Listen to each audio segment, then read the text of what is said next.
नमामि अमितज्ञानरूपं कृपालम् अगमबोधदाता सुबुद्धिनिधि विशालम् क्षमाशीलयति धीरगम्भीरज्ञानम् धर्मकीलदृढधीरसमधीरध्यानम् जगत्त्राणकारी अघारी उदारम् भगत प्राणरूपं दयागुण अपारम् नमो सतगुरुं ज्ञानदाता सुस्वामी नमामि नमामि नमामि नमामि नमामि नमामि नमामि नमामि महाराज सद्गुरु है राजन को राजा है जिनकी कृपा से सर्व काजा भने में ही सोई परम गुरु नमामि नमामि नमामि नमामि नमामि नमामि नमामि नमामि नमामि। श्री सद्गुरु महाराज की जय। अव्यक्त रूप में परमाराध्य संत सद्गुरु महाराज के पावन कमल चरणों में बारंबार नमन। आदरणीय सत्संग प्रेमी गुरुजनों, भक्तिमती माताओं एवं धर्मशिला बहनों, आप लोगों को सर्वविदित हो चुका है कि आज का यह संत मत सत्संग का आयोजन हमारे आदरणीय मंटू जी ने अपने परलोकवासी पिताश्री स्वर्गीय दीप नारायण बाबू के स्थूल शरीर छूटने के उपरांत उस दिवंगत आत्मा के परम कल्याण के लिए उनकी पुण्य तिथि के उपलक्ष्य में बड़े ही हर्षोल्लास के साथ सुख और शांति के लिए यह संत मत सत्संग का आयोजन किया गया है। इस संत मत सत्संग के द्वारा ज्ञान योग युक्त एकमात्र ईश्वर भक्ति का संदेश दिया जाता है, उपदेश दिया जाता है। प्रत्येक प्राणी मात्र को बोध कराया जाता है कि ज्ञान क्या है, योग क्या है, भक्ति क्या है, जीव क्या है, माया क्या है, ब्रह्म क्या है। इन सभी रहस्यमय बातों का ज्ञान सत्संग के माध्यम से यह जो जीव अबोध बना हुआ है, सत्संग श्रवण करते करते एक दिन वह सुबोध और परम ज्ञानी हो जाता है।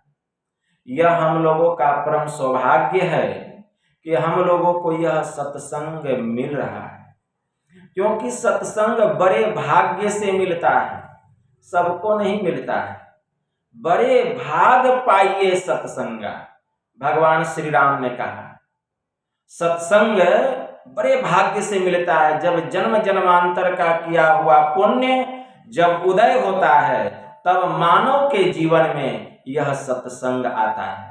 और जब मानव के जीवन में सत्संग आ जाता है तो उसके दुख के जितने भी क्लेश के, दुख के जितने भी जो कि बंद है सुख का दरवाजा, वह अपने आप खुलने लगता है। गुरु की कृपा होने लगती है, क्योंकि सत्संग जो है सभी यज्ञों में यह ज्ञान यज्ञ कहा गया है। इससे बड़ा और कोई दूसरा यज्ञ ही नहीं है सत्संग से बड़ा।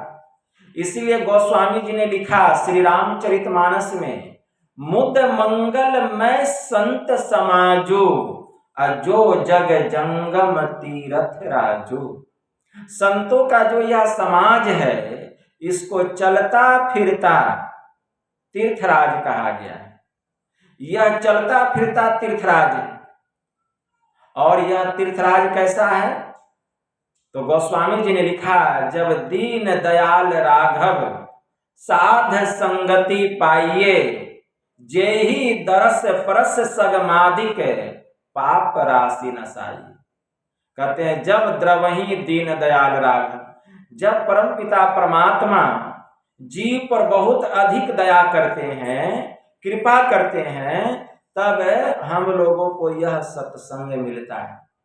और यह सत्संग जो है हमारे पापों को नाश कर देता है। सत्संग सुनने से पापों का नाश होता है, पुण्य बढ़ जाता है। अब सोचिए सत्संग की कितनी महत्ता है। सत्संग सुनने के लिए देवी देवता लोग ललायित रहते हैं कि हमको सत्संग मिले, लेकिन उनके भी भाग्य में सत्संग नसीब नहीं है। क्यों नहीं है? क्योंकि देवताओं का जो शरीर है वह भोग जोनि है, और मनुष्य का जो शरीर है यह कर्म जोनि है। कितनी योनियां हैं? 84 लाख प्रकार की योनियां हैं, और 84 लाख प्रकार की योनियों में 83,99,999 जोनियां भोग जोनियां हैं। केवल एक योनि, यह जो मनुष्य का शरीर है, यही कर्म योनि है। इसीलिए सत्संग सबको नहीं मिलता है, सबको नहीं मिलता है। हमारे परमाराध्य महर्षि में ही परमहंस जी महाराज ने कहा, जितने मनुष्य तनधारी हैं प्रभु भक्ति कर सकते सभी, अंतर व बाहर भक्ति कर घटपट हटाना चाहिए। मतलब जो मनुष्य शरीरधारी जीव है बस वही ईश्वर की भक्ति कर सकता है, उसके अलावा और किसी को अधिकार प्राप्त नहीं है। एक संत हो गए स्वामी रामावतार दत्त जी महाराज। उनकी वाणी में आया, संत वचन वह सुधा जिसके देव सदा भिखारी, असंत वचन वह धन है जिसका नर ही है एकमात्र प्रधान अधिकारी। मर्त्य अमर बन जाता जिससे वह संजीवन रज है, संत वचन सब भाव रोगों का राम बाण भेषज है। वेद शास्त्र अनुभूति तपस्या का जिसमें संचय है, संतों का वर वरद वचन वह मंगलमय निर्भय। क्यों बैठा कर्तव्य मूढ़ नर बन चिंता का वाहन, असंत वचन के सुधा सिंधु में कर संतत अवगाहन। दूर असत से कर सतपथ की ओर लगाने वाला, और मृत्यु से हटा अमरता को पहुंचाने वाला। तम से परे ज्योति के जग में होता जो जगमग है, सची चन्मय उस परम धाम को संत वचन सूची मग है। अरे कौन बताए संतों की वाणी में कितना बल है। दासी सूत देवर्षि बन गया, जीवन हुआ सफल है। उसी संत के प्रवचन ने यह प्रभाव दिखलाया, दैत्य वंश में देवोपम भक्त प्रहलाद प्रकट हो आया। अगणित बार संत वाणी ने निज प्रभाव प्रगटाया, मान उसे ही बालक ध्रुव ने हरि का ध्रुव पद पाया। अरे एक लुटेरा था जिसने मन से मान संतों की वाणी, अब वाल्मीकि बन गया आदि कवि भुवन विदित विज्ञानी। यह सत्संग की महिमा है। इसीलिए बिनु सत्संग विवेक न होई, राम कृपा बिनु सुलभ न सोई। जब तक हम सत्संग नहीं करेंगे, जब तक हम सत्संग नहीं सुनेंगे, सार क्या है, असार क्या है, सत्य क्या है, असत्य क्या है, क्या करना चाहिए, क्या नहीं करना चाहिए, यह विवेक पुष्ट होने वाला नहीं। बहुत लोग कहते हैं बाबा कौन नहीं जानता है कि झूठ नहीं बोलना चाहिए, हर कोई जानता है। किसको ज्ञान नहीं है कि चोरी नहीं करना चाहिए, नशा नहीं करना चाहिए, हिंसा नहीं करना चाहिए, व्यभिचार नहीं करना चाहिए, क्योंकि ये महापाप है। ये तो सबको पता है, तो फिर सत्संग की क्या आवश्यकता है? अरे भाई, जब सबको पता है तो फिर आप झूठ क्यों बोलते हैं, चोरी क्यों करते हैं, नशा क्यों करते हैं? पता है कि नशा नहीं करना चाहिए। हिंसा क्यों करते हैं जब पता है कि जीव की हत्या नहीं करनी चाहिए? व्यभिचार क्यों करते हैं जबकि पता है कि व्यभिचार नहीं करना चाहिए, पाप है, फिर क्यों करते हैं? कारण क्या है? आप विद्वान हैं, पढ़े लिखे हैं, आप पीजी पीएचडी डिलीट कर चुके हैं, प्रोफेसर हैं, कलेक्टर हैं, इंजीनियर हैं, लेकिन फिर भी ये महापाप क्यों करते हैं? सत्संग के अभाव में करते हैं। पूछिए कैसे? जो सत्संग नहीं करता है उसका मन हमेशा पाप की ओर दौड़ता है, इसको खूब याद रखिएगा। और जो सत्संग करता है तो संत सद्गुरु जो होते हैं उसको पाप से बचा करके रखते हैं। वह पुष्ट होने लगता है, उसकी आत्मा, उसका मन अपने आप में मजबूत होने लगता है सत्संग करते करते। यह दृढ़ता आती है, पुष्ट होने लगता है। क्योंकि यह जो मन है ना, यह मन बड़ा शैतान है। यह मन जो है ज्यादा ये गंदगी पर ही जा करके बैठता है, मैला पर ही जा करके बैठता है। संत पलटू साहब ने कहा, संत पलटू साहब क्या कहते हैं इस मन के संबंध में? मन की मते न चालिए, यह मन तो है पक्का चोर, ले डूबेगा दरिया में और ले जाएगा नरक की ओर। यह मन नरक में ले जाने वाला है, यह मन ऐसा है। इसलिए सत्संग अगर करेंगे, हम ध्यान करेंगे, गुरु की सेवा करेंगे, तो इससे हमारा मन मजबूत होगा और यह गंदगी की ओर नहीं जाएगा, विषय विकार की ओर नहीं जाएगा। तो मन को पुष्ट करने के लिए, मन को मजबूत करने के लिए, मन को दृढ़ता प्राप्त करने के लिए यह सत्संग है।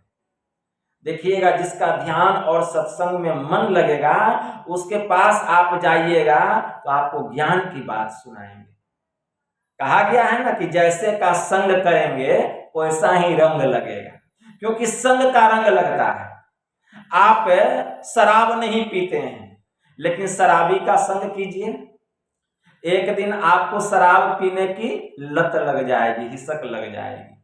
आप जुआ नहीं खेलते हैं, आप जुआरियों के अड्डे पर जाइए, बैठिए केवल, और उसको देखते देखते आपको भी जुआ खेलने की लत लग जाएगी।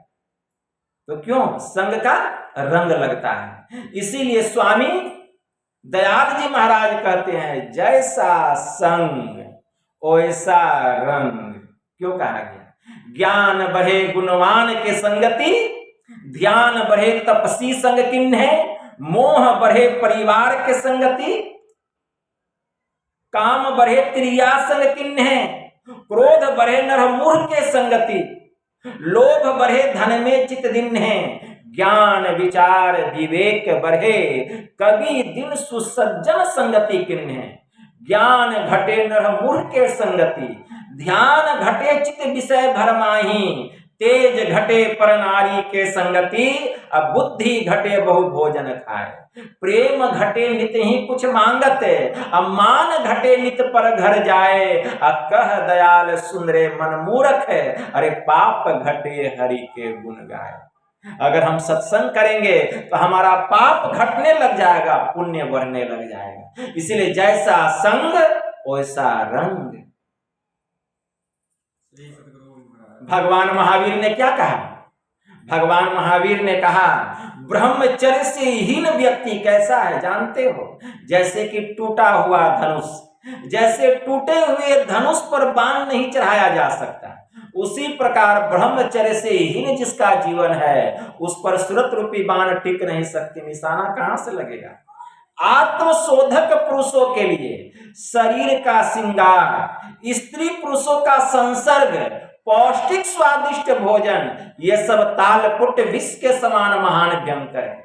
जो व्यक्ति निष्कपट होता है उसी की आत्मा शुद्ध होती है, और जिसकी आत्मा शुद्ध होती है उसी के पास धर्म ठहर सकता है। जैसे घी से सींची हुई अग्नि पूर्ण प्रकाश को प्राप्त करती है, ठीक वैसे ही सरल और शुद्ध साधक जो होता है वही परम निर्वाण पद को प्राप्त करता है। हम लोग व्रत करते हैं, बहुत लोग व्रत करते हैं, मतलब पर्व करते हैं। बहुत तरह का व्रत है, कोई सोमवारी करते हैं, कोई मंगलवारी करते हैं, कोई शुक्रवारी करते हैं, कोई इतवार करते हैं, बहुत तरह के व्रत हैं, पर्व हैं। लेकिन वास्तव में पर्व किसको कहा गया, व्रत किसको कहा गया, ये हम नहीं जानते हैं। क्यों? हम लोग शास्त्र के ज्ञान से विहीन हैं, शास्त्र के ज्ञान से विहीन है। मंत्र आया है श्री जवाल दर्शनोपनिषद में, वेद का जो सार है वह है उपनिषद। जैसे दूध का सार मक्खन होता है उसी प्रकार वेद का सार उपनिषद है। श्री जवाल दर्शनोपनिषद में एक मंत्र आया है। क्या मंत्र आया है? तपः आस्तिक्यम दान ईश्वर पूजनम सिद्धांत श्रवणम चेव ह्रीम तिश्च जपो व्रतम। मतलब क्या समझे? तप, तपः मतलब तप, संतोषम आस्तिक्य मतलब संतोष, आस्तिक्य, दान, दान ईश्वर पूजनम दान और ईश्वर की भक्ति, इसके अलावा सिद्धांत श्रवणम चेव सिद्धांत श्रवण, ह्रीम तिश्च लज्जा विचार, जपो व्रतम और जप, इसी को व्रत कहा है। यही व्रत है।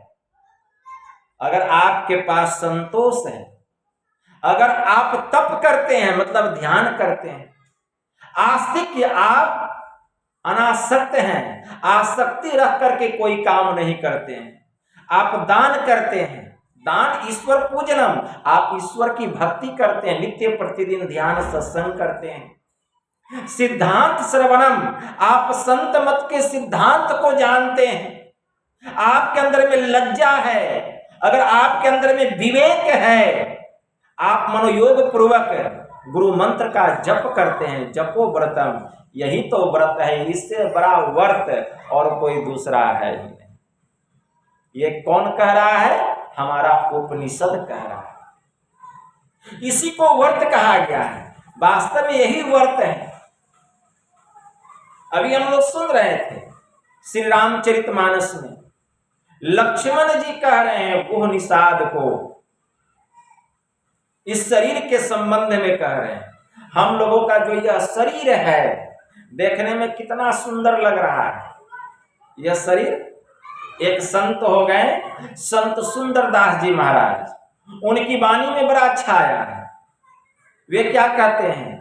जा शरीर माही तू अनेक सुख मानी रहियो, ताही तू विचार कर या में कौन बात भली है। मेद मज्जा मांस रग रग में रक्त भरियो, पेट हूँ पिटारी सी में ठौर ठौर मली है। हारन हुसो बनियो, हारन हुसो बनियो, मुंह नैन नाक हाथ पांव सो सब हारन की नली है। सुंदर यही देखी जनी भूले कोई, अरे भीतर तो भंगार भरी ऊपर तो कली है। यह शरीर देखने में कितना सुंदर लगता है, कितना सुंदर मुखरा है, लेकिन संत सुंदरदास जी महाराज कहते हैं इसमें कौन अच्छी बात है? एक भी बात बतलाओ। इस शरीर में 9 दरवाजा है। 9 दरवाजा क्या का है? 2 आंख का दरवाजा है, 2 कान का दरवाजा है, नासिका में 2 द्वार है, नाक का 2 दरवाजा है, मुंह में 1 द्वार है, मुंह का 1 दरवाजा है, और मल मूत्र विसर्जन करने का 1 दरवाजा है। तो टोटल मिला के कितना दरवाजा हो गया? तो टोटल मिला करके 9 दरवाजा इस शरीर के भीतर है। टोटल मिलाकर के कितने द्वार हैं? 9 द्वार। और इस 9 द्वार में हम रहते हैं। हमारा शरीर जो है इसमें 9 दरवाजा है, 9 द्वार है। इसी 9 द्वार से बने हुए शरीर में हम रहते हैं और कहते हैं कि शरीर में तो बड़ा सुख है, बहुत सुख है। अरे भाई क्या सुख है? महापुरुषों ने कहा 9 द्वार में तुम रहते हो और ये 9 द्वार नरक का द्वार है। क्या का द्वार है? नरक का। 9 द्वार में मैला भरा हुआ है। आप विचार कीजिए, सबसे ऊपर क्या है? आंख।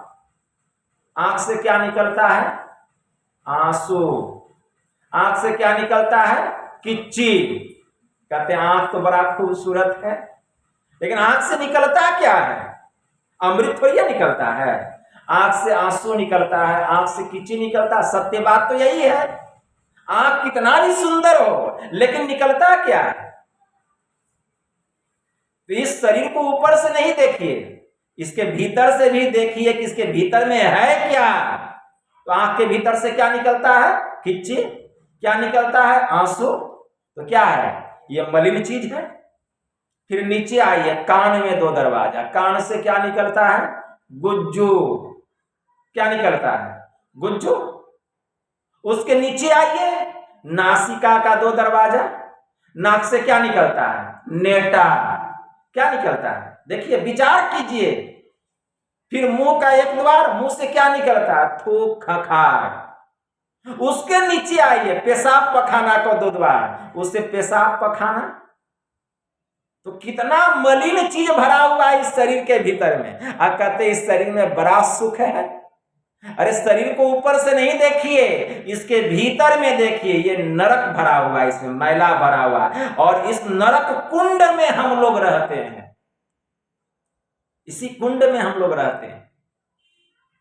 संतों ने कहा, महापुरुषों ने कहा, अगर तुम सुख चाहते हो, जीवन में शांति चाहते हो, तो 9 द्वारों से निकलो और 10वें द्वार में प्रवेश करो। अब कहेंगे बाबा 10वां द्वार कहाँ कहीं दिखाई देता है? 10वां द्वार गुप्त है, बंद है, उसको खोलना पड़ता है। उसी को कहा गया आज्ञा चक्र 10वां द्वार। उसको खोलने के लिए क्या है? गुरु की जुक्ति चाहिए। यही भजन भेद है, यही ब्रह्म विद्या है। संत सद्गुरु जो होते हैं वे हमें 10वां द्वार में कैसे प्रवेश करेंगे, कैसे वह द्वार खुलेगा, उसकी जुक्ति बतला देते हैं। और जो जुक्ति जानकर उस द्वार को खोलने की क्रिया में लगे रहते हैं, अभ्यास करते हैं, एक दिन वही उस मोक्ष के द्वार में प्रवेश करते हैं।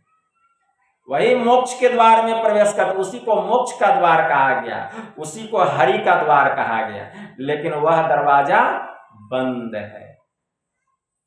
जब तक उस द्वार में हम प्रवेश नहीं करेंगे, मुक्ति मिलने वाली नहीं है। इसको खूब याद रखिए। यह विद्या कहाँ पता चलेगा? आज बहुत बड़ा बड़ा भागवत हो रहा है, कथा हो रहा है, लेकिन यह विद्या कहाँ मिल रहा है कि 10वें द्वार में हम कैसे प्रवेश करेंगे? आप पढ़िए, शिव संहिता में मंत्र आया है।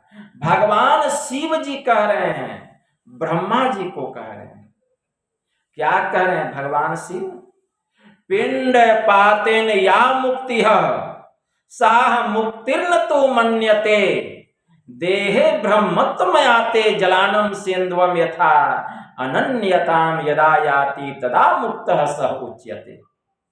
भगवान शिव जी ने ब्रह्मा जी से कहा कि हे ब्रह्मा जी, मरने पर जो मुक्ति होती है वह मुक्ति नहीं है। मुक्ति तो वह है जबकि जीव ब्रह्मत्व को प्राप्त कर लेता है। जैसे नमक जल में घुलकर एक में एक हो जाता है, उसी प्रकार यह जीव जब ब्रह्म में मिलकर एक में एक हो जाता है, इस दशा में जीव को मुक्ति मिलती। तो इसके लिए क्या करना पड़ेगा? 10वें द्वार में प्रवेश करना पड़ेगा। वही हरि का द्वार है, उसी को ब्रह्मरंध्र कहा गया, उसी को मुक्ति का द्वार कहा गया, उसी को मोक्ष का द्वार कहा गया। उसी को भगवान श्री राम ने कहा साधन धाम मोक्ष कर द्वारा अपाई न जेहि परलोक समारा। हमारा जो यह शरीर है यह साधना का घर है और इस शरीर के भीतर में एक दरवाजा है, उसको मोक्ष का दरवाजा कहा गया। कौन कह रहे हैं? प्रभु श्री राम कह रहे हैं।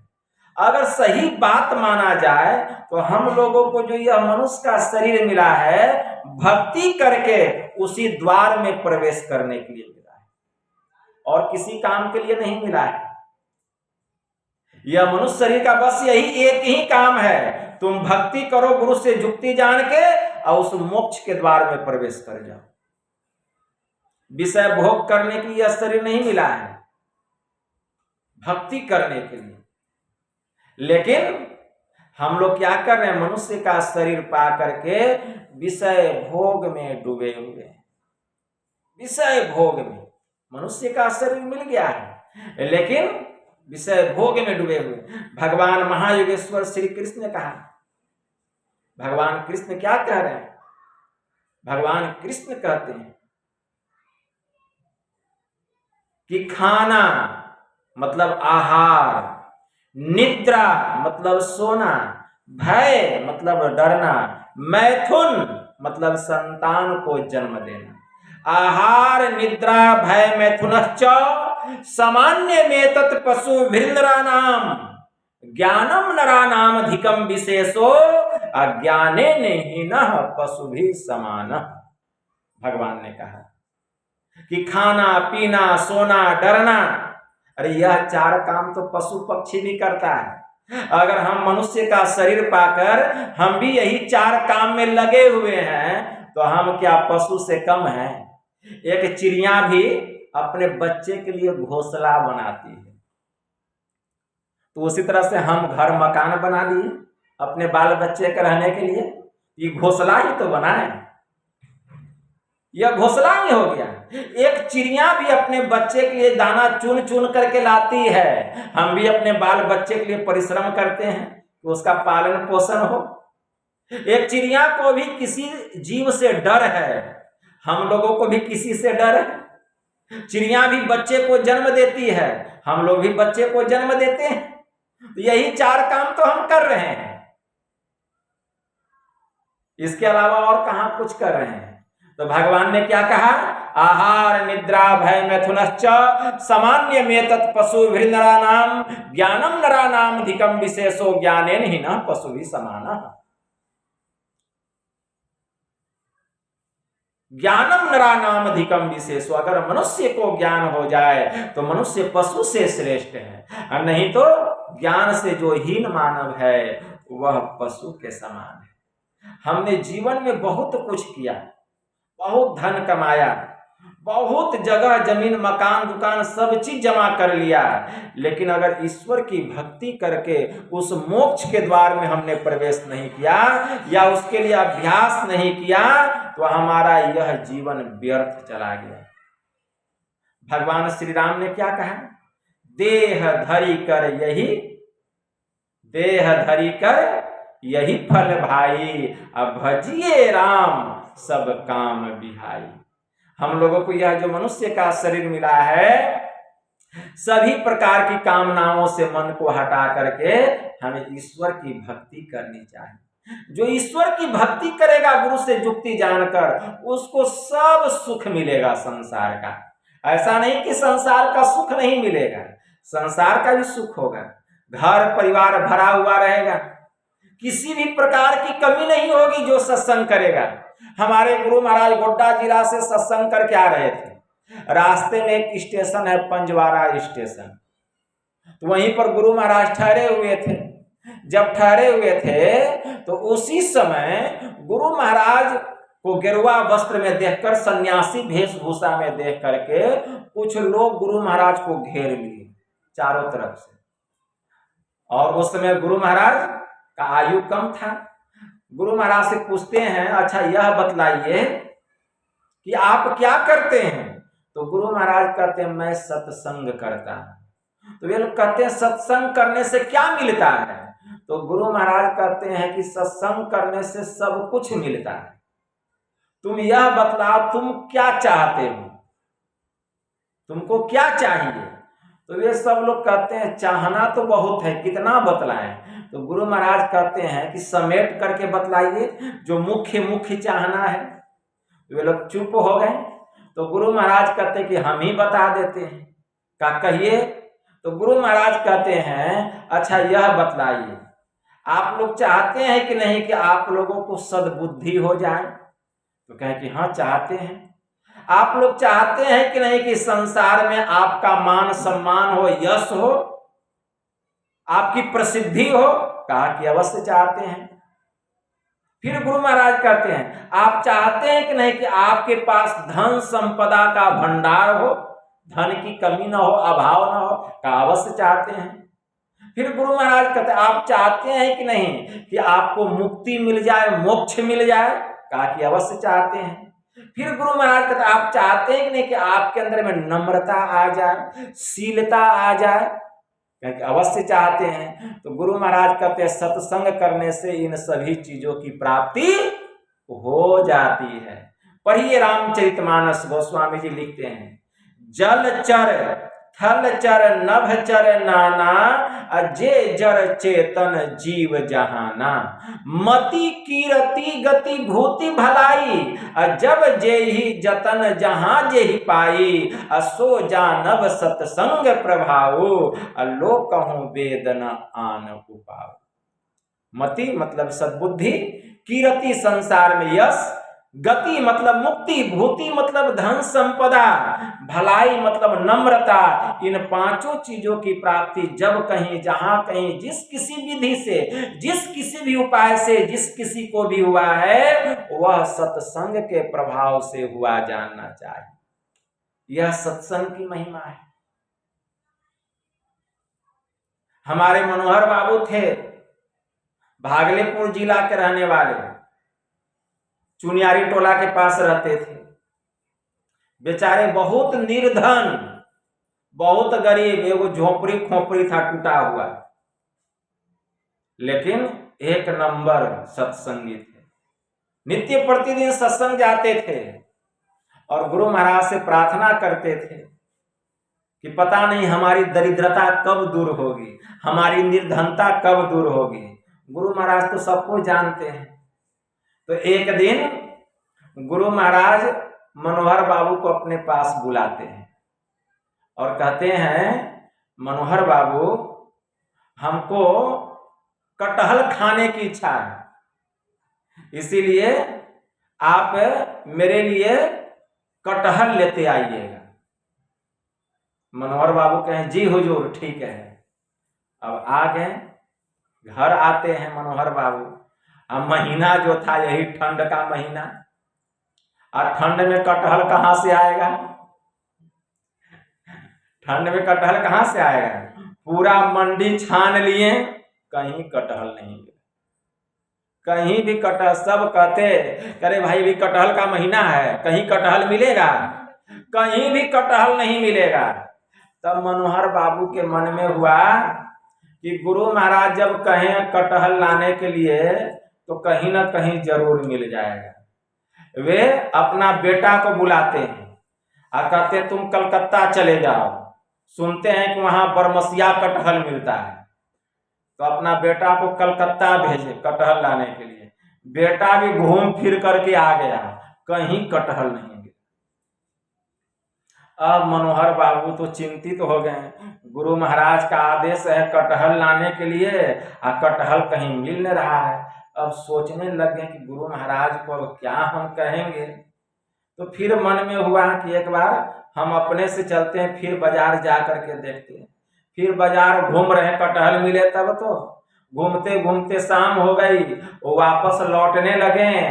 और जब वापस लौटते हैं तो देखते हैं कि बोरा है, एक बोरा है, बोरा के अंदर कुछ है और एक बूढ़ा व्यक्ति उस पर बैठा हुआ है। तो मनोहर बाबू कहते हैं कि बाबा इसमें क्या है? तो कहते हैं कटहल है, इसमें कटहल है। अब तो उनका खुशी का ठिकाना नहीं रहा। कहा कटहल है कि हाँ। कहा ठीक है, कै ठो है? कहा 2 ठो है। तो कहा कि हमको दे दीजिए। तो कटहल ले लिया, पका हुआ कटहल था और वही पका हुआ कटहल, और पैसा जो था दे दिए। और कटहल ले करके आते हैं गुरु महाराज के पास और कहते हैं लीजिए सरकार। गुरु महाराज खूब जोर से ठहाका लगा करके हंसते हैं। अरे वह बूढ़ा व्यक्ति कोई और नहीं, स्वयं गुरु महाराज थे। श्री सद्गुरु महाराज की जय। तो देखिए, जिसकी श्रद्धा गुरु पर रहती है तो गुरु महाराज क्या नहीं कर देते, ठीक है ना। और उसी समय से वो जो कटहल ला के दिए गुरु महाराज को, अब देखिए धीरे धीरे उनकी उन्नति कैसे होती। वह जो फूस की झोपड़ी थी, नया बिल्डिंग खड़ा हो गया साल भर के भीतर। फिर साल नहीं लगा, कलकत्ता जो गया था उनका बेटा कटहल को, कलकत्ता में 4 जगह उनका कंपनी, कारखाना, फैक्ट्री खुल गया मनोहर बाबू का। उसके बाद ये जयपुर में उनका कारखाना हो गया। इतने बड़े आदमी बन गए गुरु महाराज की कृपा से। सत्संग करते थे, ध्यान करते थे, गुरु महाराज के प्रति आस्था था, प्रेम था, भक्ति था, एकदम नामी आदमी हो गए। चारों तरफ उनका फैक्ट्री, कारखाना खुल गया। कितने नौकर चाकर हजारों की संख्या में कंपनी में भी काम कर रहे हैं। ये गुरु की कृपा है। तो सत्संग करने से क्या नहीं मिलता है, लेकिन हाँ वैसा प्रेम रहना चाहिए, वैसा भक्ति होनी चाहिए, वैसा श्रद्धा होना चाहिए, वैसा आस्था होना चाहिए, विश्वास होना चाहिए। इसीलिए हम लोग नित्य प्रतिदिन गाते हैं, प्रेम भक्ति गुरु दीजिए बिनमो कर जोड़ी। तो भक्ति में प्रेम होना चाहिए। संत कबीर साहब ने कहा, प्रेम बिना जो भक्ति है सो तो निज डिंभ विचार, उद्र भरण के कारण जन्म गवायो सार। इसीलिए भक्ति में प्रेम होना चाहिए। इसलिए हम लोगों को नित्य प्रतिदिन सत्संग करना चाहिए, नित्य प्रतिदिन ध्यान करना चाहिए। हमारे गुरु महाराज कहा करते थे कि सत्संग जो है यह भगवान का निज अंग है। भगवान कृष्ण ने उद्धव जी से कहा कि हे उद्धव, सत्संग जिस तरह मुझे अपने बस में कर लेता है, वैसा बस में करने वाला न तो कोई जोग है, न तप है, न यज्ञ है, न दान है, यहाँ तक कि हवन के द्वारा, अष्टयाम के द्वारा, नाना प्रकार के तीर्थों के द्वारा, नाना प्रकार के व्रतों के द्वारा, नाना प्रकार के उपासनाओं के द्वारा भी मैं बस में नहीं होता। क्योंकि हे उद्धव, यह सत्संग मेरा निज अंग है। जो सत्संग करता है मैं तुरंत उसके बस में हो जाता हूं और उसका सब काम मैं संपन्न कर देता हूं। भगवान कृष्ण ने कहा। इसलिए सत्संग से बड़ा और कोई दूसरा यज्ञ ही नहीं है। इसीलिए गोस्वामी जी ने लिखा, देहि सत्संग निज अंग भव भंग कारण शरण शोक हारी। कि हे प्रभु, अगर आप मुझे कुछ देना चाहते हैं तो मेरे जीवन में मुझे सत्संग दीजिए, क्योंकि यह आपका निज अंग है। जो जीव सत्संग में चला आता है प्रभु, उसके ऊपर आपका रंग लग जाता है, विषय का सब रंग उतर जाता है। हम लोगों को यह शरीर मिला है, शरीर के लिए, जीवन के लिए धन की आवश्यकता है। धन नहीं रहेगा तो हमारा घर परिवार कैसे चलेगा? बिना धन का कुछ होने वाला नहीं है। इसीलिए जो सत्संग करते हैं, परमात्मा सबसे पहले उसको धन ही देते हैं। पर ये रामचरितमानस,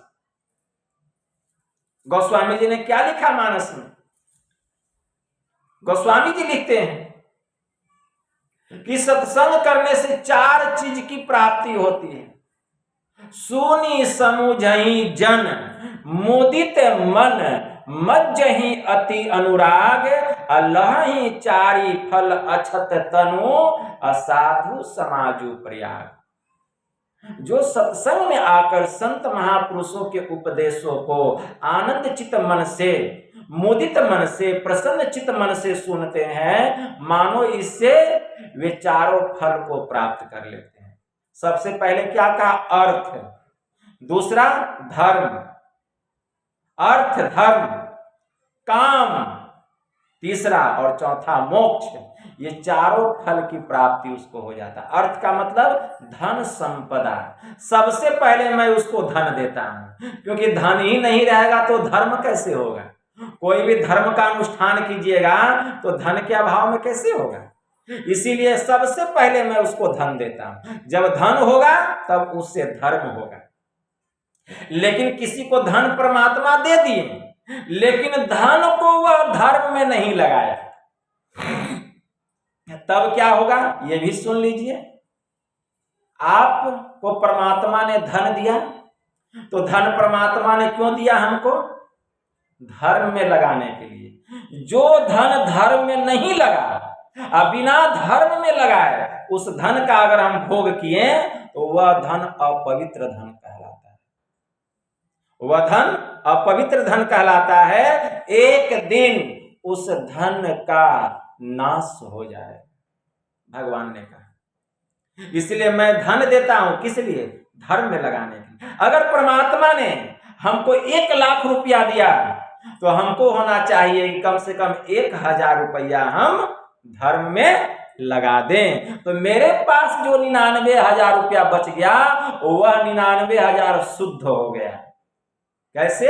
1000 लगाने से धर्म में लग गया, वह शुद्ध हो गया। लेकिन परमात्मा ने 1 लाख दिया, लेकिन हम 1 पैसा भी धर्म में नहीं लगाए तो वह 1 लाख रुपया क्या हुआ?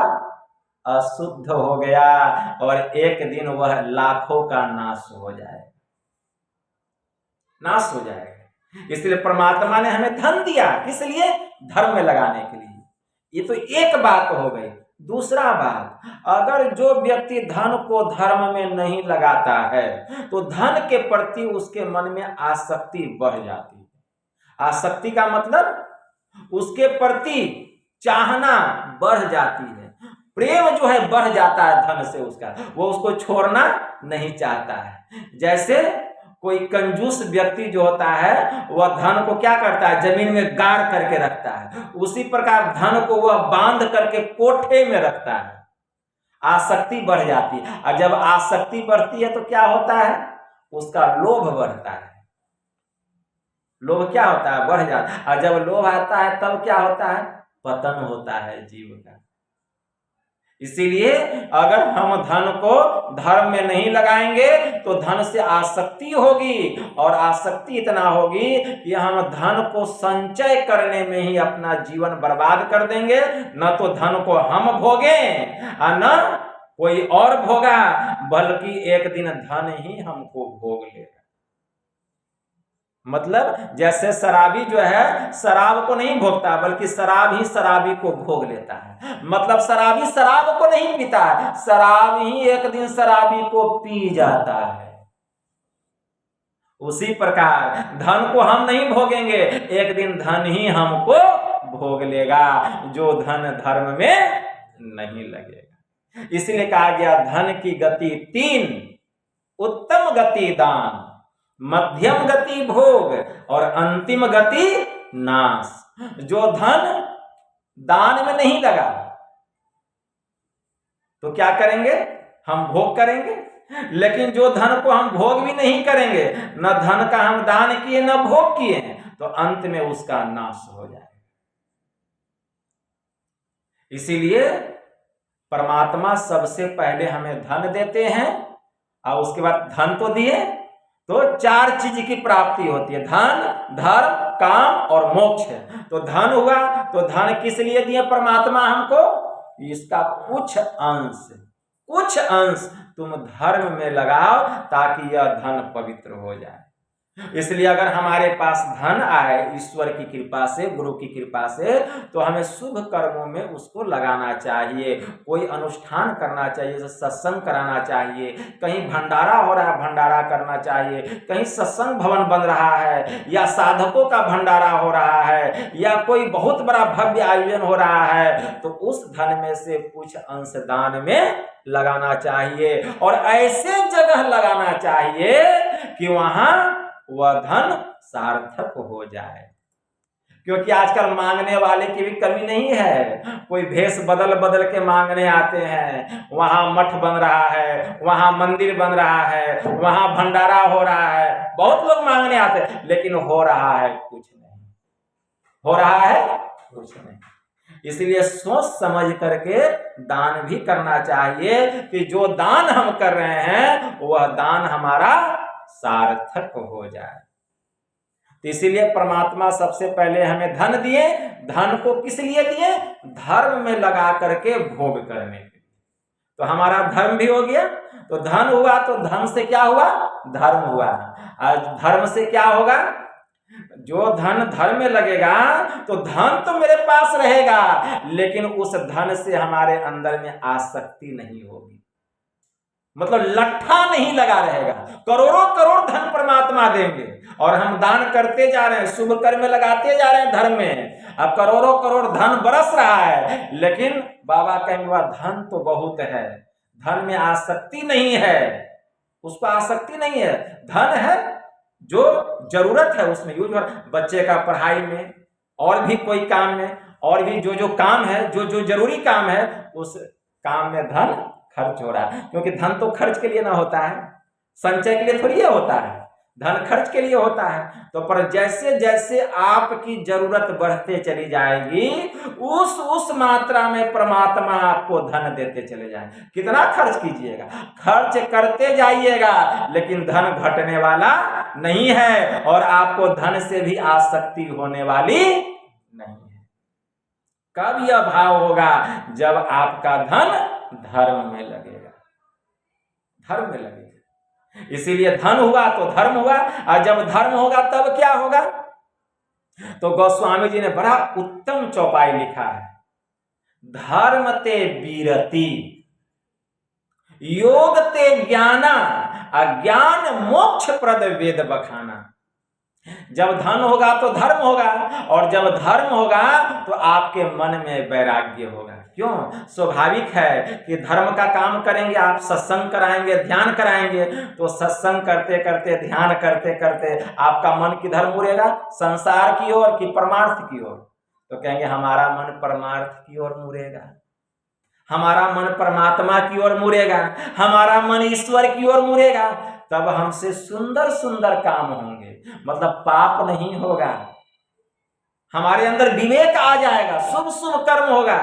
जब बहुत धन हो जाएगा तो आपके मन में होगा इतना धन हो गया क्या करें, खुद गुरु महाराज प्रेरणा दे देंगे कोई शुभ काम कराने का होगा। एगो सत्संग मंदिर बनवा दिए, सत्संग मंदिर के लिए जमीन दे दिए है, यहाँ बना दीजिए। क्यों? परमात्मा ने आपको उतना दे दिया, बहुत धन हो गया, आसक्ति नहीं है, कोई शुभ काम में खर्च होना चाहिए।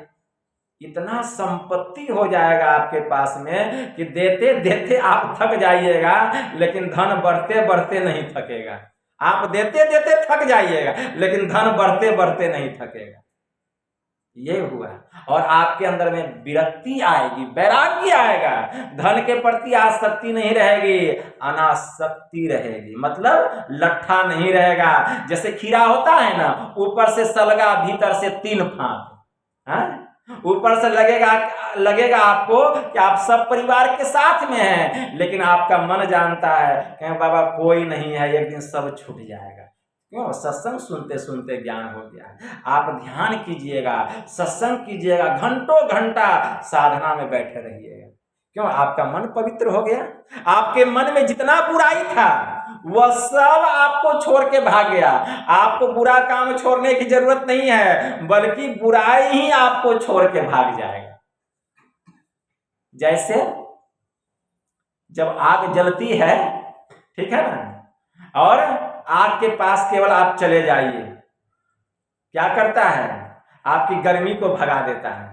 अगर भींगा हुआ कपड़ा, भींगा हुआ हाथ है, तो आग में हाथ देने की जरूरत नहीं है, दूरे में रहेगा हाथ, और वह जितना पानी है सबको सोख लेता है, सोख लेता है ना।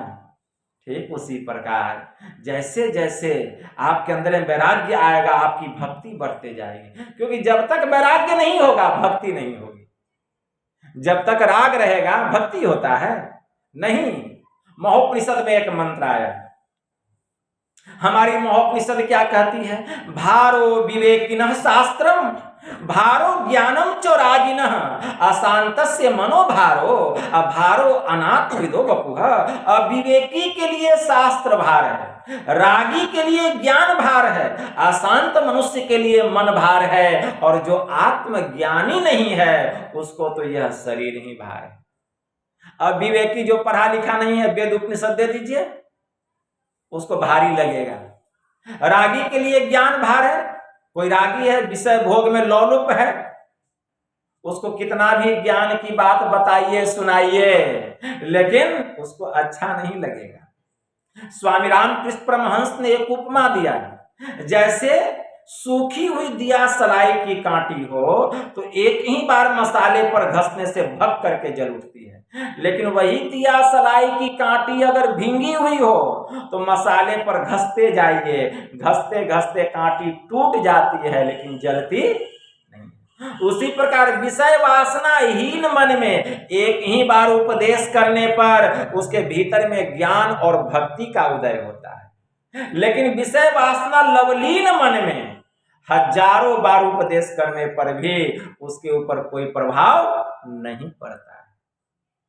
इसीलिए अपने मन को सत्संग में लगाना चाहिए। सत्संग से ज्ञान का प्रकाश निकल रहा है। आपके अंदर के जितने पाप हैं, ताप हैं, संताप हैं, सबको दूर भगा, सबको खींच लेगा, सोख लेगा और आपको पवित्र कर देगा, मन को पवित्र कर देगा। यह सत्संग सुनते सुनते आपका मन पतित है तो वह पवित्र हो जाएगा, पावन हो जाएगा और ईश्वर की तरफ मन जाएगा, प्रभु के तरफ यह मन जाएगा और आपको खुद लगेगा कि अब झूठ जब बोलने का समय होगा, नहीं झूठ नहीं बोलेंगे, नहीं तो तुरंत अरे बोल देते हैं, क्या होगा झूठ बोलने से, लेकिन अब लगेगा नहीं झूठ नहीं बोलेंगे। देखिए मन को बल मिला, तो मन को बल किससे मिला?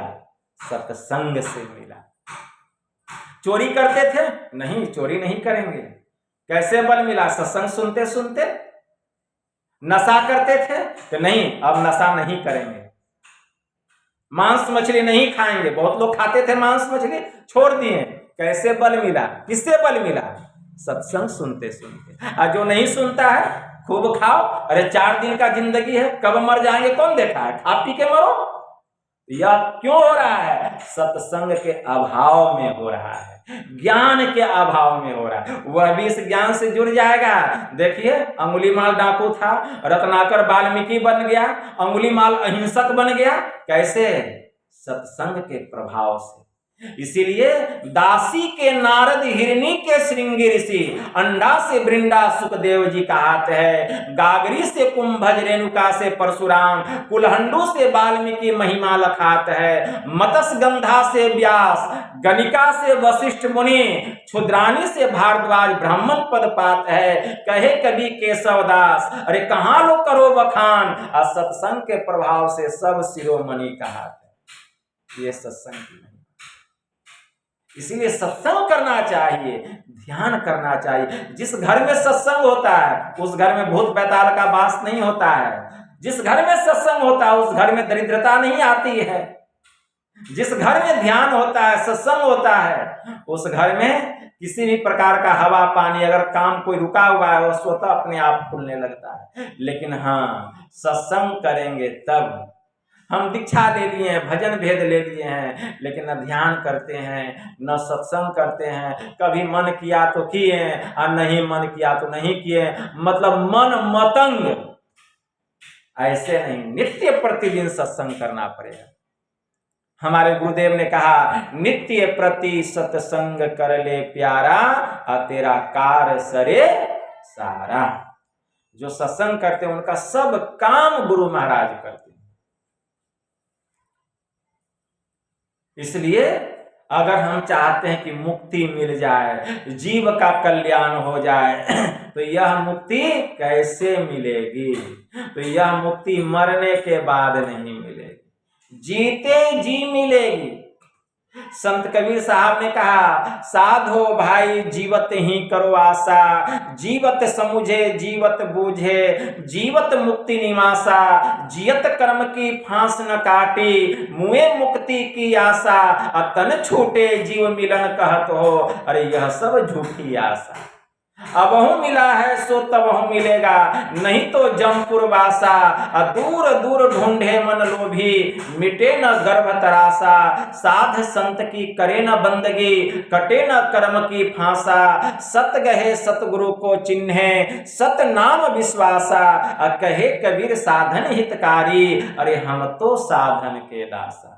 साधो भाई जीवत ही करो आशा।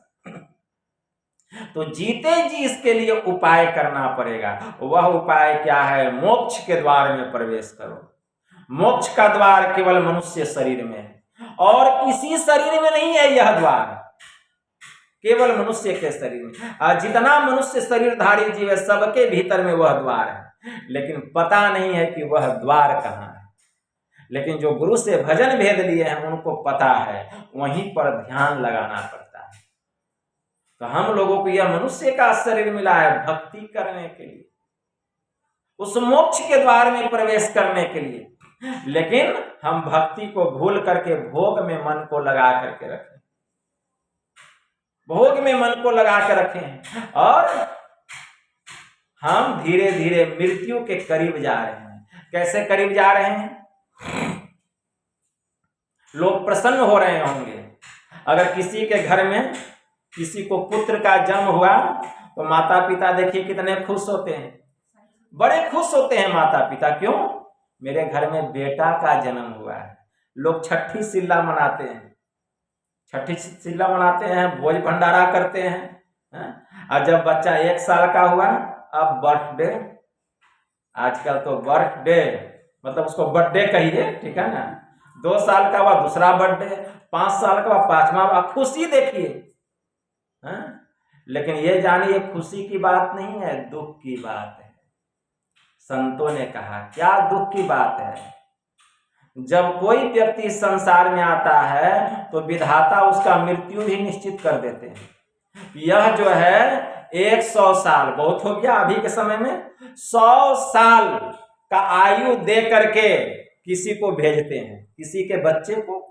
अब वह बच्चा जब 5 साल का हुआ माता पिता खुश, लेकिन बचा कितना? घट न गया। अब 100 वर्ष रहेगा, 95, 25 साल का हो गया, बेटा जवान हो गया, कितना खुश। लेकिन बचा कितना? 75। घटत छिन छिन और बढ़त पल पल, और जात न लागत बार। वृक्ष से फल टूटी पड़ी है, अंत न लागत डार। नहीं ऐसो जन्म बारंबार। इसलिए यह क्यों भूल जाते हैं? इसको भी तो याद रखिए कि हम धीरे धीरे मृत्यु के करीब जा रहे हैं। अगर आज कोई 40 साल के हो गए तो अब थोड़ी 100 साल में जिएंगे। अगर 60 साल उनका उम्र होगा तो और 20 साल जिएंगे। तो जरा विचार कीजिए, 50 साल 60 साल के लिए संसार में आए हैं, हम कितना व्यवस्था करते हैं। कभी सोचते हैं? घर बनाते हैं करोड़ों करोड़ रुपया खर्च करके, कपड़ा लत्ता पैसा कौड़ी सोना चांदी जेवर जेवरात, मतलब कितनी व्यवस्था करते हैं। ये कम समय के लिए इस शरीर को लेकर इस संसार में आए हैं, 50 60 70 साल के लिए इतना व्यवस्था कर देते हैं, लगता है कि 7 पुश्त जो है अभी धन घटने वाला नहीं है, इतना व्यवस्था कर देते हैं। मतलब इस जन्म के बाद का जन्म, लगता है कि बाद में फिर आपको मनुष्य का शरीर मिल जाएगा, है इतना व्यवस्था। एड़ी चोटी एक कर देते हैं, क्या क्या नहीं करते हैं। मेरा कहने का भाव है यह जो क्षण भंगुर शरीर है, ये तो मैं 50 60 100 साल कह दिया, अरे कोई कोई तो 10 साल में टपक जाता है, कोई 20 साल में, कोई ठिकाना है कब कौन मर जाएगा? किसी को पता है? किसी को पता नहीं है। गुरु नानक देव जी महाराज ने कहा नहीं बालक नहीं जोवने और नहीं वृद्धा कछु वंश, अरे वह अवसर तब जानिए जब आए परे जम फंद। जब मौत आता है काल आता है तो देख कर नहीं आता है कि ये बालक है, ये बीमार है, ये जवान है कि बूढ़ा है। समय पुर गया, चलिए बुलावा आ गया, कहिएगा कि हे काल देवता थोड़ा यह काम अधूरा बच गया कर, नहीं तुरंत जाना होगा। कोई अगर तगादा करने घर पे आ जाएगा उसको आप लौटा दीजिएगा कि जाइए 10 दिन के बाद आइएगा।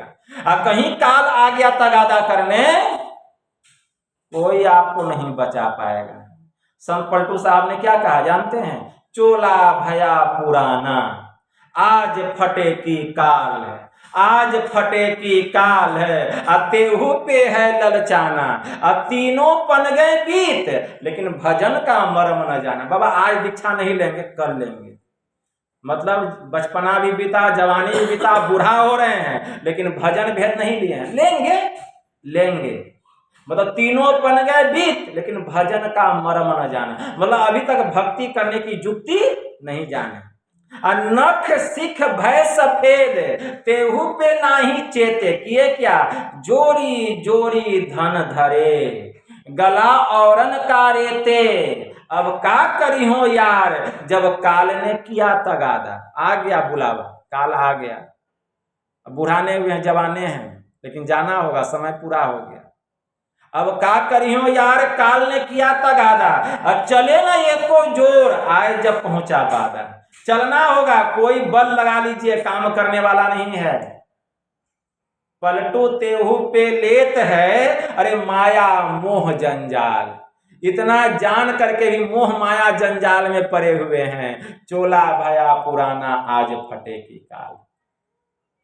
यही हम लोगों की हालत है, हम लोगों की भी हालत बिल्कुल यही है। तो मैं कह रहा था कि कुछ समय के लिए संसार में आए हैं, यह शरीर आया है, उसके लिए कितना व्यवस्था, कितना व्यवस्था, लेकिन इस शरीर में रहने वाला जो जीव है यह अनंत काल का है।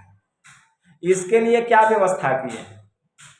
शरीर के लिए तो इतनी व्यवस्था, सुंदर घर बन गया, कपड़ा लत्ता, सोना चांदी, गहना जेवर, सब चीज बन गया, लेकिन इस शरीर का तो कोई ठिकाना नहीं है, कब छूट जाएगा, जिसके लिए इतना व्यवस्था की है। लेकिन शरीर में रहने वाला जो जीवात्मा है यह अनंत काल का, इसके लिए क्या व्यवस्था किए हैं, कौन सा धन जमा किए हैं?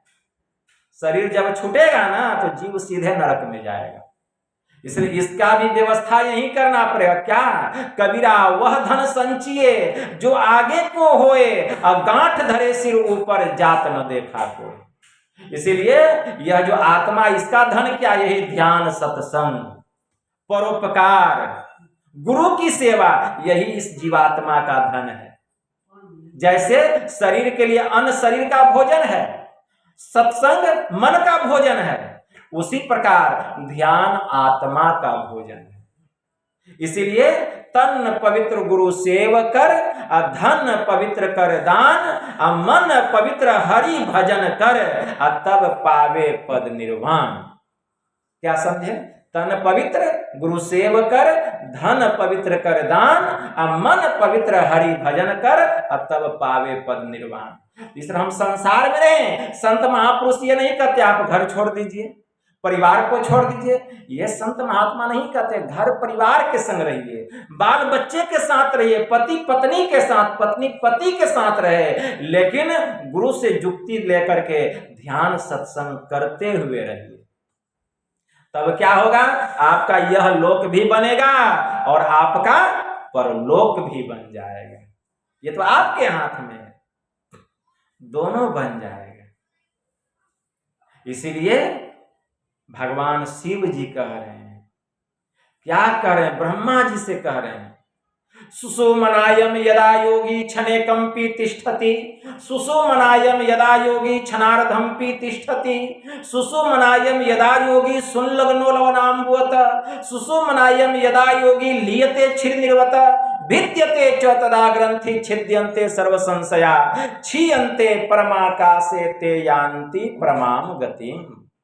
भगवान शिव ने कहा कि सुसुमना में जब जोगी एक क्षण भी ठहरता है, सुसुमना में जब जोगी आधा क्षण भी ठहरता है, सुसुमना में जब जोगी नमक और पानी के समान घुल जाता है, सुसुमना में जब जोगी दूध और पानी के समान मिल जाता है, परिणाम क्या होता है? भिद्यते च तदा ग्रंथि छिद्यन्ते सर्व संशया, उसकी हृदय ग्रंथि का भेदन होता है, अस्थूल शरीर से यह जीव निकलता है और आज्ञा चक्र 10वें द्वार में प्रवेश करता है। क्षीयन्ते परमाकाशे ते यान्ति परमाम गतिम, और यह जीव ब्रह्म ज्योति और ब्रह्म ध्वनि के धार को पकड़ करके सीधे परमात्मा के परम पद को प्राप्त कर लेता है। जीते जी इसी जन्म में वह मुक्ति को प्राप्त कर लेता है। तो यह कैसे होगा? यह होगा ध्यान करने से। भीतर की तीसरी आंख उसकी खुल जाती है। और जब तीसरी आंख खुल जाती है, आपके मन में क्या चल रहा है वह सब जानता है, लेकिन क्यों बताएगा? नहीं बताएगा। वे क्या नहीं जानते हैं? अमेरिका में क्या हो रहा है, दिल्ली में क्या हो रहा है, स्वर्ग नरक में क्या हो रहा है। आंख बंद करेगा, जिधर वह रुख करेगा उधर का उसका तस्वीर सामने आ जाएगा। धर्मीदास जी महाराज थे, सरयू नदी के किनारे रहते थे, और सरयू नदी के ऊपर मांझी का एक पुल था। उसी पुल पर चढ़ करके जाते थे। क्या करते थे? मुंशी का काम करते थे सेठ जी के यहाँ। धर्मीदास जी महाराज एक दिन काम कर रहे थे, टेबल पर क्या करते हैं? स्याही गिरा देते हैं, लिपने लगते हैं। आते हैं मालिक साहब, कहते अरे धर्मीदास यह तू क्या कर रहा है? धर्मीदास कहते हैं मालिक विश्वनाथ जी के मंदिर में आरती लगाते समय उसके पट में आग लग गया, वही आग में बुझा रहा हूं। कहते तू यहां से आग बुझा रहा है स्याही गिरा करके? कहा मालिक अगर आपको यकीन नहीं तो किसी को भेज करके पता लगा लीजिए। मालिक एक नौकर को भेजते, जाओ पता लगा के आओ। काशी आते हैं विश्वनाथ जी के मंदिर में, कहे क्या यहाँ पर्दा में आग लग गया था आरती करते? कहा हाँ अभी तो लगा था थोड़ा देर पहले, एक महात्मा जी आए और पानी दे करके बुझा के चले गए। वो कौन थे? धर्मीदास थे। कैसे होते हैं संत? उनको सब पता होता है कहाँ क्या हो रहा है। उसी समय से सेठ जी जो उनका गुलाम हुए कहें कि ये कोई साधारण पुरुष नहीं है, ये तो संत है, उनके चरणों में गिर गए। कहें कि इनसे हम नौकरी करवा रहे थे, बताइए, बल्कि हमको इनकी नौकरी करनी चाहिए तो हम ही इनसे नौकरी करवा रहे हैं। ज्ञान नहीं था, और जब ज्ञान हो गया तो उनके गुलाम बन गए, मतलब उनके शिष्य बन गए, उनके सेवक बन गए। ऐसे होते हैं संत, ठीक है ना। वह आंख खुल जाता है। हमारे इलाहाबाद में महाकुंभ मेला था, आज की नहीं, करीब 76-77 की घटना है। उस समय हमारे गुरु महाराज भी गए थे इलाहाबाद, और उस समय देवराहा बाबा थे वहां इलाहाबाद में, एक मचान पे रहते थे। देवराहा बाबा का नाम सुने होंगे आप लोग, ठीक है ना। उस समय गुरु महाराज को कोई बुलाए थे वहां, तो गुरु महाराज गए थे अपना शिष्य मंडली के साथ। तो गुरु महाराज के जो शिष्य लोग थे, जैसे अभी आचार्य श्री हरिनंदन बाबा, आचार्य श्री थे, पूज्य प्रमोद बाबा थे, तो कुछ लोग मिल करके नाम सुने थे देवराहा बाबा का, गए दर्शन करने के लिए देवराहा बाबा का। गुरु महाराज अपने निवास में बैठे हुए थे, और जब दर्शन करने के लिए गए देवराहा बाबा का, तो पूछते हैं कि तुम लोग कहाँ से आए हो? देवराहा बाबा पूछते हैं। कहा कि हजूर हम लोग आए हैं कुप्पा घाट से। तो कुप्पा घाट से आए हैं? कहे कि हाँ। कुप्पा घाट में कौन रहते हैं? तो कुप्पा घाट में महर्षि में ही परमहंस जी महाराज रहते हैं। तो देवराहा बाबा कहते हैं तुम लोगों को पता नहीं है महर्षि में ही परमहंस कहाँ रहते हैं? कहा कि हुजूर वे तो कुप्पा घाट पे रहते हैं। कहे कि नहीं, अरे महर्षि में ही बाबा कुप्पा घाट में नहीं, वे सुषुम्ना घाट में रहते हैं। किस घाट में रहते हैं? सुषुम्ना घाट में। सुषुम्ना कहाँ है? वही आज्ञा चक्र 10वें द्वार में। और वहीं पर देवराहा बाबा ऐलान किए कि भारत में बिहार एक राज्य है, और बिहार राज्य में एक जिला है भागलपुर, और गंगा के किनारे एक आश्रम है कुप्पा घाट, वहीं से एक 3 आंख वाला साधु आया है जो निवास में ठहरा है। किसको कहें? महर्षि में ही बाबा को कहें कि 3 आंख वाला साधु आया। वो 3 आंख वाला साधु है। गुरु महाराज को कहते थे देवराहा बाबा कि 3 आंख वाला साधु आया। देखिए संत कैसे होते हैं। तो संत को कोई संत ही पहचान सकते हैं, सब नहीं पहचान सकते हैं। ऐसे महान संत थे महर्षि में ही परमहंस जी महाराज। अगर हम भी ध्यान योग करेंगे तो हम भी महान बन जाएंगे, लेकिन हम अपने जीवन को विषय भोग में लपेट करके रखते हैं, निकलना नहीं चाहते हैं। आसक्ति इतनी तगड़ी हो गई है, मोह इतना भयंकर हो गया है कि कोई छोड़ना नहीं चाहते। अरे भाई कौन कहता है छोड़ने के लिए? वे तो कहते हैं जोड़ने के लिए। तुम परिवार को पकड़े हो, पति पत्नी को पकड़े हो, बाल बच्चे को, घर मकान को पकड़े हो, इसके साथ साथ थोड़ा गुरु को भी पकड़ लो। ध्यान को भी पकड़ लो, थोड़ा सा सत्संग को भी पकड़ लो। तुमको छोड़ने के लिए कौन कहता है?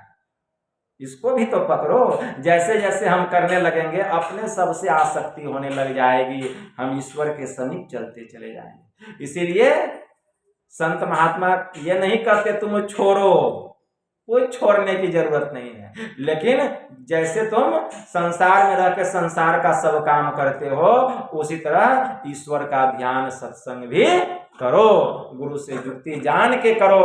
पता नहीं यह शरीर कब छूट जाएगा, कौन जानता है। तो कहने के लिए तो बहुत बात है, लेकिन इतना ही कह दिए यही काफी है। बहुत समय भी हो चुका है, नहीं तो हम कहते रह जाएंगे, रात भी बीत जाएगा।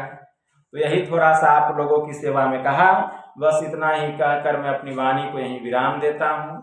यह संत मत सत्संग का आयोजन हमारे आदरणीय मंटू जी ने अपने परलोकवासी पूज्य पिता श्री दीप नारायण बाबू के पुण्यतिथि के उपलक्ष्य में यह सत्संग कराएं।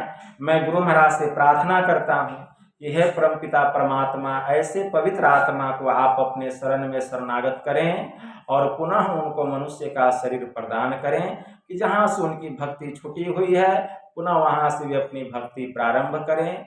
और हमारे मंटू जी के जीवन के जो क्लेश हैं घर परिवार के, गुरुदेव उसका हरण करें। जो भी इनके मन में कामनाएं हैं, घर परिवार के मन में चाहनाएं हैं, गुरु महाराज उसको पूरा करें। और इसी तरह गुरु के चरणों में सबका प्रेम और भक्ति अटल श्रद्धा बनी रहे। और आप लोग जो इतना कीमती समय निकाल कर सत्संग में आए, मैं गुरु महाराज से प्रार्थना करता हूँ कि आपके जीवन के जो कष्ट हैं गुरु महाराज उसका हरण करे और मन की जो कामनाएं हैं गुरु महाराज उसको पूरा करे। बोलिए प्रेम से श्री सद्गुरु महाराज।